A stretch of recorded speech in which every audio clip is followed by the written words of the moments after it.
Minecraft. Mobs in the mansion.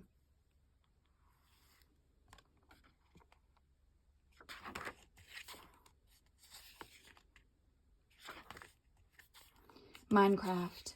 Mobs in the Mansion by Arie Kaplan, illustrated by Batson.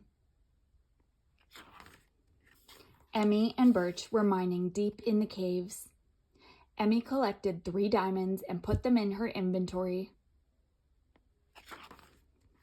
"Let's craft a diamond pickaxe," Emmy said. "We could use it to mine anything." Bite pointed his nose at a dark oak tree and barked. "Good point, Bite." Emmy nodded. "We need wood to craft the pickaxe." "Coming right up," Birch said. He punched the tree. It broke apart into blocks of wood. Emmy turned the blocks into oak planks and sticks. She used the planks to create a crafting table. "Now we can craft the diamond pickaxe," she said. Birch looked around. There were dark oak trees everywhere. Their leaves were like a giant green roof covering the explorers. "I think we've wandered into a dark forest," Birch said. "Let's go exploring," Emmy said. "Maybe they could gather some useful materials in there."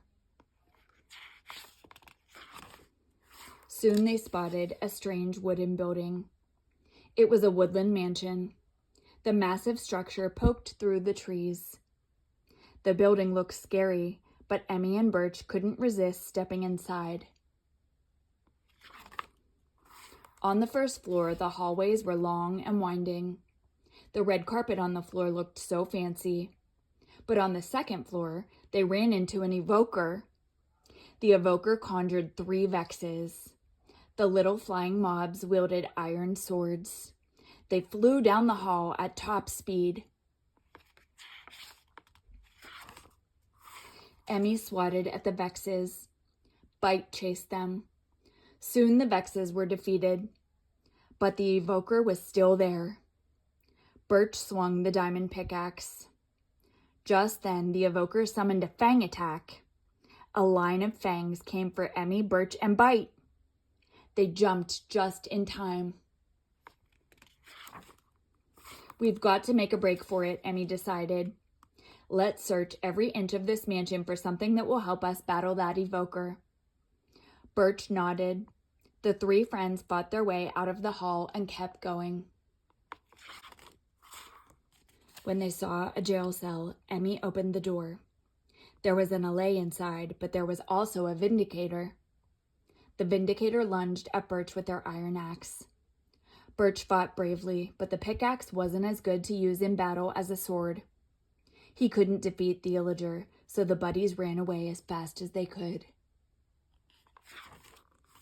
The vindicator was behind them, and they weren't alone. The evoker had caught up to them, too.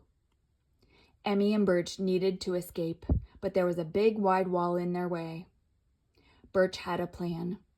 While he distracted the illagers, Emmy would mine her way through the wall. It was a good plan. Using the pickaxe, Emmy hacked away at the wall. Behind it was a secret room. Emmy and Bite entered the room. Inside, Emmy found a clump of obsidian.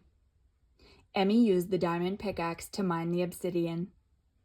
"This pickaxe didn't seem very useful before," she said, "but without it, I couldn't do this." There was a block of diamond inside the obsidian. Emmy used her crafting table to break the diamond block into little diamonds. Then she used those diamonds to craft diamond swords for herself and Birch. The swords would finally protect them against the illagers. The vindicator and evoker charged at them. Emmy hit the vindicator with her new sword. Birch swung his sword at the evoker. Both illagers were defeated.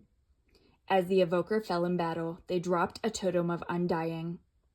Birch picked it up.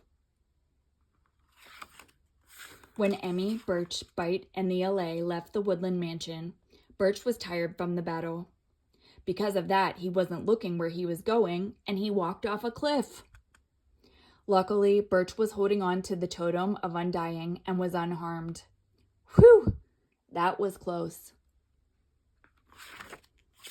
To celebrate their victory over the illagers, the friends had a picnic in the meadow. The Allay even brought them food. It was a perfect way to end the day.